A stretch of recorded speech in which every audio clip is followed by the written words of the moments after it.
भाई तुम इतना स्वार्थी क्यों हो रहे हो। भाई काश तुम समझ पाते कि मम्मी पापा को तुमसे कुछ नहीं चाहिए, केवल तुम्हारा थोड़ा सा वक्त ही तो चाहिए जिसमें सब लोग बैठकर अपने मन की बात कर सके। ना उन्हें तुमसे पैसा चाहिए और ना ही तुमसे या भाभी से कोई काम कराना चाहते हैं। लेकिन क्या तुम्हें नहीं लगता कि दोनों बेचारे सारा दिन अकेले बैठे रहते हैं, किसी तरह टीवी या मोबाइल के ज़रिए अपना वक्त काटते हैं। अब दोनों से काम नहीं होता, इतनी भी इंसानियत नहीं बची तुम्हारी अंदर।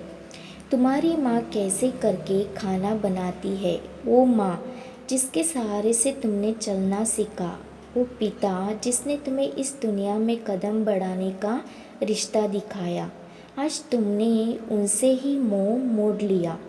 क्या गलती है उनकी आखिर। बुढ़ापा ही तो आया है, वो तो एक दिन सबको ही आना है।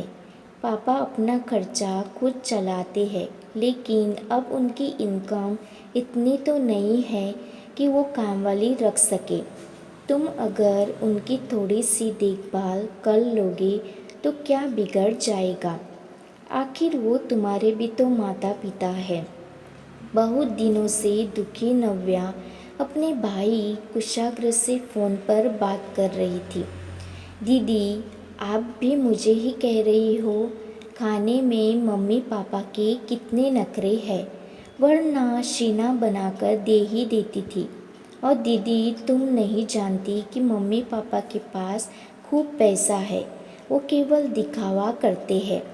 मैंने उनसे कहा कि आपको ये मकान मेरे नाम तो करना ही है तो अभी कर दो, और जो बैंक में पैसे हैं वो मुझे दे दो, कम से कम मेरे काम तो आएंगे।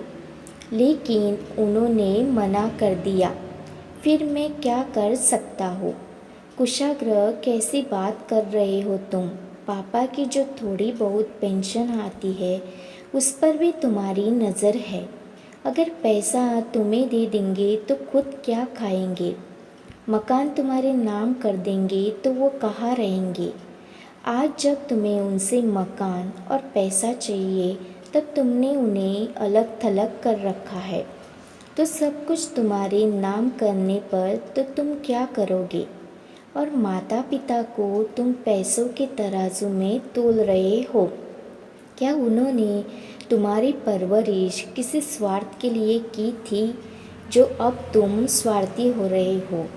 दीदी, आपको इतना ही दर्द हो रहा है तो आप उन्हें अपने पास क्यों नहीं ले जाती। वो आपके भी तो माता पिता है। काश वो मेरे पास आ जाते। मुझे तुम्हारी तरह उनसे कोई स्वार्थ नहीं है। उन्हें लड़की के घर नहीं रहना। मेरे घर के आसपास उन्हें दूसरा घर खरीदने के लिए अपने उस मकान को बेचना पड़ेगा। लेकिन फिर वो कहते हैं कि मेरा बेटा कहाँ रहेगा। अक्सर ही नव्या अपने भाई को समझाती, लेकिन कुशाग्र ने कभी अपने माता पिता की सेवा तो दूर, उनको आराम से जीने भी नहीं दिया। कुछ सालों बाद नव्या के माता पिता इस दुनिया से चले गए। अब तो पूरे घर पर कुशाग्र और उसकी पत्नी का राज था। नव्या ने मायके आना बंद सा ही कर दिया था। अब तो कुशाग्र का बेटा अनिरुद्ध भी बड़ा हो गया था। उसकी शादी थी। नव्या भी भतीजी की शादी में शामिल होने के लिए मायके आई थी। शादी के बाद अनिरुद्ध अपनी पत्नी के साथ हनीमून के लिए चला गया। नव्या अभी अपने भाई के घर ही थी। हनीमून से वापस लौटकर अनिरुद्ध रात को ही सबके बीच बैठकर बोला, पापा, कल मैं और प्रीति ऑफिस की तरफ से मीले बंगले में शिफ्ट हो रहे हैं। वैसे तो हमने अपना सब सामान पैक कर लिया है, थोड़ा बहुत बचा है, वो अभी रात में ही पैकिंग करना है। और हाँ, हम सुबह जल्दी ही निकलेंगे। जिससे हम कल अपना सामान एडजस्ट कर सके, क्योंकि परसों से हमें ऑफिस जाना है। यह सुनकर शीना बोली, ये तुम क्या कह रहे हो बेटा? तुमने ये ऑफिस के घर की बात तो हमें नहीं बताई, और ये क्या कह रहे हो कि तुम दोनों जाओगे? हम भी तो तुम्हारे साथ चलेंगे। मम्मा, कैसी बात कर रही हो? आप दोनों यहाँ अपने घर में आराम से रहो और हमें आराम से अपनी ज़िंदगी जीने दो। प्रीति नॉनवेज खाती है और आप लोग तो वो खाओगे नहीं। आप हमारे साथ एडजस्ट नहीं हो पाओगे। रोज़ रोज़ की किचकिच मुझे बर्दाश्त नहीं होगी, इसलिए आप यहाँ अपने तरीके से जियो। लेकिन बेटा, हम लोग तुम्हारे बिना यहाँ अकेले कैसे रहेंगे? हमें भी तो बुढ़ापे में तुम्हारे साथ की ज़रूरत है। पापा, दादाजी और दादी जी भी तो अकेले रहते थे, फिर आप क्यों नहीं रह सकते? वो तो इसी मकान के एक हिस्से में रहते थे, और हमने तुम्हारे ऊपर इतना खर्च किया है, जिसका नतीजा है आज तुम बड़े अफसर हो। तुम्हारे दादा ने क्या मेरे ऊपर इतना खर्च किया था? क्या किया उन्होंने मेरे लिए? पापा, आप इसी मकान में उनके साथ इसलिए रहते थे क्योंकि आपको इस मकान की इच्छा थी, और ना ही आपने अपना मकान अलग बनाने के लिए कोई मेहनत की। मुझे आपके इस मकान में कोई इच्छा नहीं है। आप ये मकान जिसके चाहे उसके नाम कर दो। रही दादाजी के खर्च करने की बात, तो जितना उनके पास था उतना उन्होंने खर्च किया। आप भी चाहते तो कुछ बन सकते थे, लेकिन आपको अपने आपसे तो मेहनत करनी नहीं थी।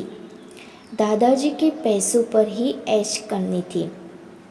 आपके किसी हाल के लिए दादाजी को या किस्मत को दोष मत दो।